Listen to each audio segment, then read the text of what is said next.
All right. It's Philip. Hey guys, I wanted to talk to you today about handling real estate seller objections and give you some seasoned experience from my experience as a full-time real estate investor and coach. Okay. And if you've ever found yourself face to face with a motivated seller who's throwing out objections faster than you can say closing a deal, then this message is for you. Trust me, you are not alone. And that's one of the biggest things that we get to deal with as real estate investors is figuring out and knowing how to handle those objections. Okay. And what I want to talk to you about today is because I want to share some of my top-notch strategies for handling those objections like a seasoned pro, right? And the first and most important thing is that you're going to want to get inside of the seller's head. That means that you want to find out what is in it for them. WIIFM, what's in it for me, is everybody's favorite radio station, right? So what we need to do is we need to get inside of their head and figure out where they're coming from. Are they emotionally attached to the property? Why are they selling the property? Are they in a distressed situation, or is the property in a distressed situation, right? We want to find out all of their problems, get inside of their head, so that way we can figure out a solution to their problem. We're not buying real estate, guys. We're actually buying problems. We're solving problems, and we're figuring out what the seller needs so that they can accomplish their goal of selling that property, and that we can accomplish our goal of presenting them an offer that'll work for us, right? A lot of sellers are very skeptical. They're worried about the offer price. They're worried about investors swooping in, making lowball offers and trying to steal their house. Whatever the case is, you need to put yourself in their shoes so that way you're better equipped to address their concerns head on. Okay. The second thing that we get to do is we get to build trust and credibility, right? Establish rapport. When I first got into real estate, I had to look up what the heck rapport even meant, right? And that might be a new word for you as well, but it simply means that you're going to establish some likability, right? Find some common ground.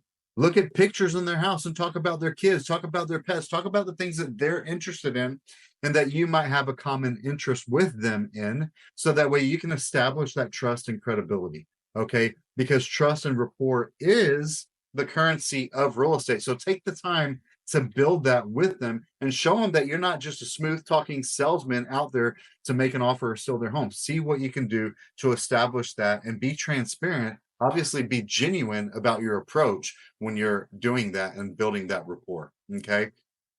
The other thing that we need to do is we need to be prepared for the battle, right? You wouldn't go into a war without having the correct armor. So why would you go into a cellar not knowing what some of those potential objections are? So our job is to figure out what are the things that they could possibly bring up. What are some objections that could come up in your negotiation?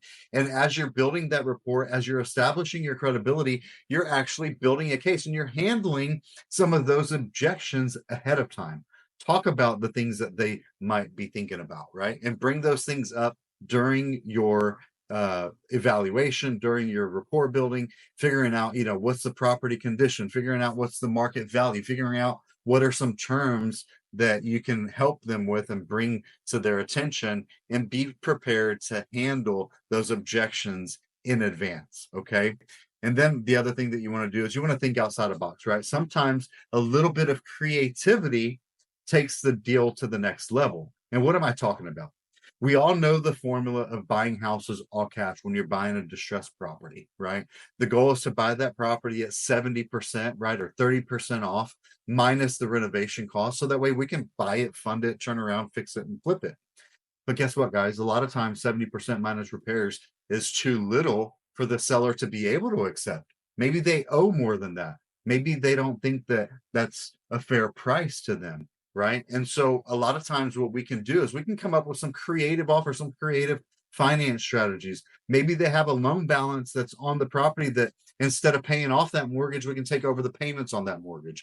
Maybe we can create a partnership with them where, hey, what if we fix the property up and then we sell it and we split the profits? I've done deals like that all the time. right? I've done deals where we actually take over payments subject to, where we're taking over the existing debt on the loan that's already in place instead of paying all cash and paying it off.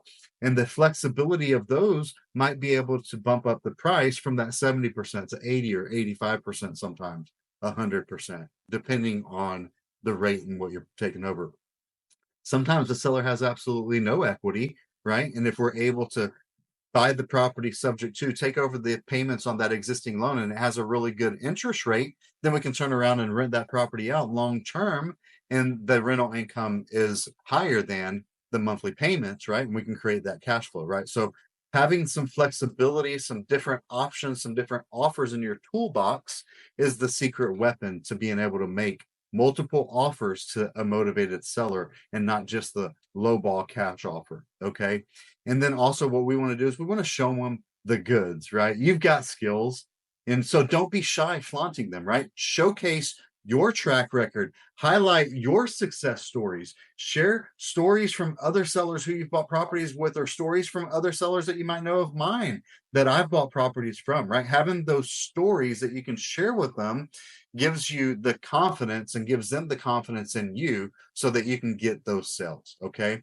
And always remember, when you're handling objections from sellers, is that you have to stay calm, cool, and collected, right? When these objections start flying at you quicker than what you can hit back, you want to just stay calm, answer their objection, and then follow up with a question. Don't let them just keep bombarding you with question after question after question, because that puts you on the defense. You want to get back on the offense. So often, when you're handling an objection, you handle that objection, you answer it the best way that you can, and then you come back with another discovery question and start asking them questions. Because here's the thing, if you're in the right house, they need you more than you need them, right? And being able to stay cool and give them the answers that they need and keep your confidence moving forward, then it's going to help you win them to continue moving forward with you. And then the last thing that I want to talk about is that persistence always pays off. A lot of my deals don't come from that first contact or even the second contact or even the third. It takes repetition, it takes persistence, it takes follow up and follow through, right? Building that credibility up front, establishing those rapport building questions, right? Handling the objections along the way, making multiple offers and creative offers, and then following up, finding what the seller needs and helping solve those needs. A lot of times you have to get creative and you can't go through the traditional processes, right? There's no one size fits all for these sellers. And it's our job to be persistent and finding and handling those objections, making those creative offers, and taking that property down, helping the seller, and at the same time creating a successful transaction that'll be beneficial to you, your seller, your private money partners, your investors, and everybody in between. And you'll also have a great story to tell on the next deal that you do. Okay. So there you have it, guys. That's my tried and true playbook for taking real estate seller objections like a boss, right? Have a little bit of patience, a lot of charm, and a dash of creativity, and you'll be closing deals left and right, like me, in no time. So let's go out there and flip another house. I'll catch you on the flip side. Thanks for watching. God bless.